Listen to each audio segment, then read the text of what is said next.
नाज़रीन करम, भारत के लिए इस वक्त बुरी खबरें थमने का नाम नहीं ले रही। बिलखुसूस डिप्लोमेसी के मैदान में, बिलखुसूस इंटरनेशनली भारत इस वक्त जिस तन्हाई का शिकार हो चुका है, आप उसका अंदाजा भी नहीं कर सकते। एक जानिब अमेरिका बशमूल मगरबी मुमालिक, इन सब ने भारत को धुतकारा, तो वहीं दूसरी जानिब नरेंद्र मोदी मुंह उठाकर एससीओ के समिट में बीजिंग गया, लेकिन वहां से भी धुतकार कर वापस भेज दिया गया। और नरेंद्र मोदी के जाते ही यूं लग रहा है कि इस वक्त चाइना के अंदर असल मेला तो अब सजा है। पाकिस्तान के आर्मी चीफ की आमद हुई इस पूरी इक्वेशन में। यह सब कुछ अभी भारत के लिए एक बहुत बड़ा शौक ही था कि अब जो अरब मुमालिक हैं उन्होंने भी भारत को अब तक का सबसे बड़ा धचका और सबसे बड़ा सरप्राइज दे दिया है। सऊदी अरब ने भारत पर एक बहुत बड़ी पाबंदी लगाई है, तो दूसरी जानिब पाकिस्तान जो है वो भारत के अहम तरीन इत्तहादियों का मामला, जो कि भारत जिन मुल्कों को अपना इत्तहादी समझता था, जो रही सही कसर है वो भी पाकिस्तान ने निकालने का फैसला कर लिया है। इस वक्त आप ये देखें कि एक तरफ तो डोनाल्ड ट्रंप ने कल जो ट्वीट किया कि भाई इंडिया ने हमें ऑफर कर दिया है कि अमेरिकी प्रोडक्ट्स पर 0% टैरिफ है, लेकिन अब बहुत देर हो चुकी।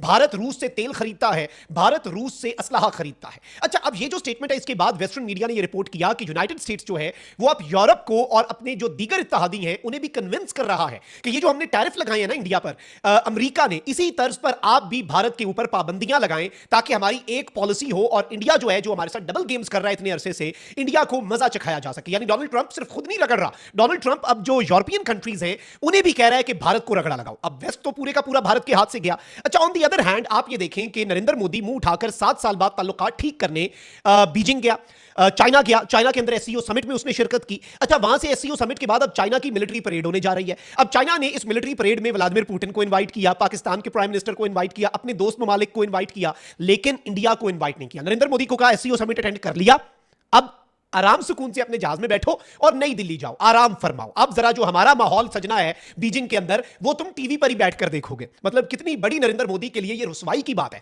फिर आप यहीं से अंदाजा कर लें कि एससीओ इजलास के बाद पाकिस्तान, रशिया, चाइना और ईरान ने अपना इजलास भी बुलाया, यानी इंडिया को माइनस करके जो इंपॉर्टेंट की स्टेक होल्डर्स हैं उन्होंने अपने इजलास भी बुलाए। ये भी एक क्लियर इंडिकेटर और आई ओपनर है। अच्छा, अब इस सबके अंदर चीन के सदर शी जिनपिंग जो हैं उन्होंने पाकिस्तान के प्राइम मिनिस्टर और आर्मी चीफ से मुलाकात की, और इस सबके अंदर चीन के जो सदर हैं उनकी स्टेटमेंट्स बहुत इंपॉर्टेंट हैं। उन्होंने कहा है कि दहशतगर्दी के खिलाफ जंग में चीन पाकिस्तान की हिमायत करता रहा है, करता रहेगा।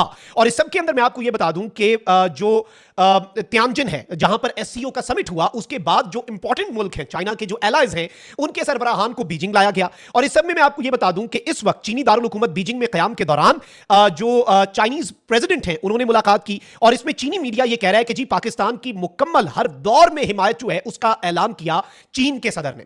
अच्छा, ऑन दी अदर हैंड आप देखें कि व्लादिमीर पुतिन जो है उनके साथ भी बीजिंग में मुलाकात हुई पाकिस्तान के प्राइम मिनिस्टर की, और इस सब के अंदर मुलाकात में दो तरफा ताल्लुकात के फरोग पर इत्तफाक किया गया। और इस सारी सूरत हाल में पाकिस्तान जो है वो एक बड़ी बेहतरीन पॉलिसी लेकर चल रहा है। इस चीज को आप समझें। देखिए, हम रशिया से भी मुलाकातें कर रहे हैं, चीन से भी कर रहे हैं, बट अमेरिका को उससे फर्क नहीं पड़ रहा। उसकी वजह यह है कि हमने डबल गेम नहीं की, भारत डबल गेम्स कर रहा था। पाकिस्तान एक तरफ ये वाला पूरा जो रीजन है उसे कवर किए हुए है, on the other hand waste को कवर किए हुए है। इधर से भी इंडिया धुतकारा गया, उधर से भी इंडिया धुतकारा गया। एक वेस्ट देखें, दुनिया के अंदर कौन कौन से मल्टीपोलर वर्ल्ड है ना, एक है वेस्टर्न अलायंस, अमेरिका, यूरोप, बर्तानिया, दूसरी तरफ चाइना, रशिया, ये एक बहुत बड़ी पावर है। फिर एक और बड़ी ताकत है, वो ताकत है अरब ममालिक, सऊदी अरब, यूएई, बहुत इंपॉर्टेंट स्टेक होल्डर्स हैं, की स्टेक होल्डर्स हैं वर्ल्ड के जितने मामलात हैं दुनिया भर के, उसमें क्योंकि पैसा है, तेल है, और वैसे भी उनका इन्फ्लुएंस है, उनका एक किरदार है दुनिया के अमन के अंदर। अब नाज़रीन इकराम, भारत के लिए एक नई मुश्किल पैदा हो चुकी है। ये जो तीसरी जगह थी ना, तीसरा घर था, जहां पर भारत ने पिछले कुछ सालों में पाकिस्तान को रिप्लेस करने की कोशिश की अरब ममालिक में, बिलखुसूस सऊदीया और दीगर। अब सऊदी और इराकी कंपनियों ने भारतीय रिफाइनरीज को तेल की फरोख्त जो है वो रोक दी है। ये ब्रेकिंग न्यूज है जी, और ये सऊदी अरब और इराक की तरफ से इंडिया को एक बहुत बड़ा धचका पहुंचा है। गैर मुल्की खबर एजेंसी के मुताबिक सऊदी अरामको, और याद रखिएगा कि अरामको सऊदी अरब की सरकारी तेल की कंपनी है, और इराक की सरकारी ऑयल मार्केटिंग कंपनी सोमो ने यूरोपीय यूनियन की जुलाई में आयद करदा पाबंदियों के बाद रूसी हिमायत याफ्ता भारतीय रिफाइनरी कंपनी जो है उसे खाम तेल की फरोख्त को मुअत्तल कर दिया है। लंदन स्टॉक एक्सचेंज ग्रुप के शिपिंग डाटा के मुताबिक खलीजी बरामद कुनंदगान की जानिब से सप्लाई रोकने के बाद नयारा एनर्जी, जिसकी बड़ी शेयर होल्डर रूसी ऑयल कंपनी है, अगस्त में खाम तेल की दरामद के लिए मुकम्मल तौर पर रूस पर इन्हिसार करने पर मजबूर हो गई, यानी कि सऊदी अरब और इराक ने इनका बाइकआउट कर दिया। और इस सारी सूरत हाल में मैं आपको यह बता दूं कि हर माह तकरीबन 20 लाख बैरल इराकी खाम तेल और 10 लाख बैरल हर महीने सऊदी खाम तेल ये कंपनी जो है ये हासिल करती है, लेकिन अगस्त में इसे दोनों सप्लायर्स की जानिब से कोई कार्गो मौसूल ही नहीं हुई।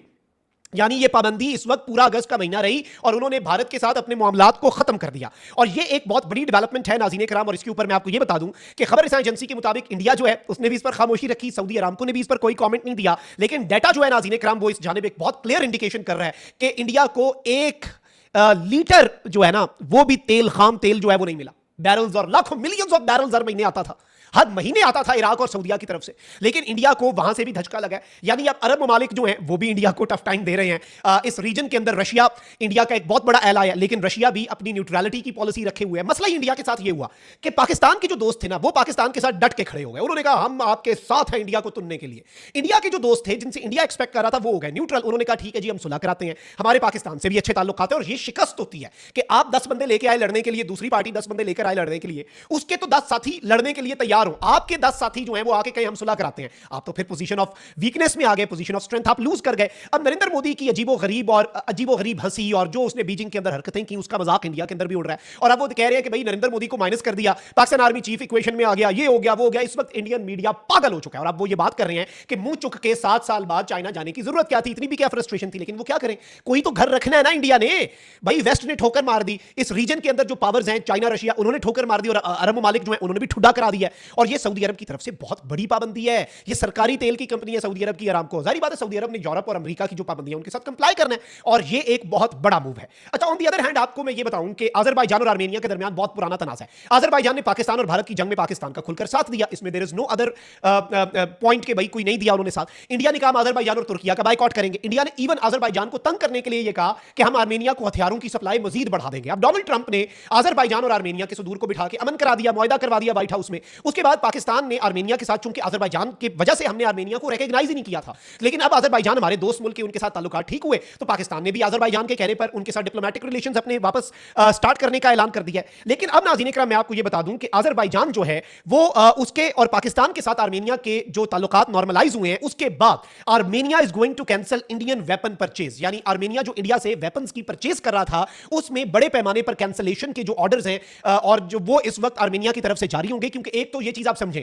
आर्मेनिया की अब जंग रही कोई नहीं, हथियारों की वो जरूरत भी कोई नहीं रही, और वैसे भी पाकिस्तान के साथ और अजरबैजान के साथ अगर टाइज नॉर्मलाइज हो गए हैं और इंडिया जो है वो इसमें भी मुफ्त में फने खान बनने की कोशिश कर रहा था, तो यहां से भी इंडिया की रुसवाई है। मतलब मुझे इस वक्त तरस आ रहा है, काबिले रहम और काबिले तरस हालत हो चुकी है नरेंद्र मोदी के विश्व गुरु भारत की, और इनकी फॉरेन पॉलिसी जो मुकम्मल तौर पर फेल हुई है उस पर इस वक्त अफसोस ही किया जा सकता है और कुछ नहीं। अल्लाह निगहबान। पाकिस्तान जिंदाबाद।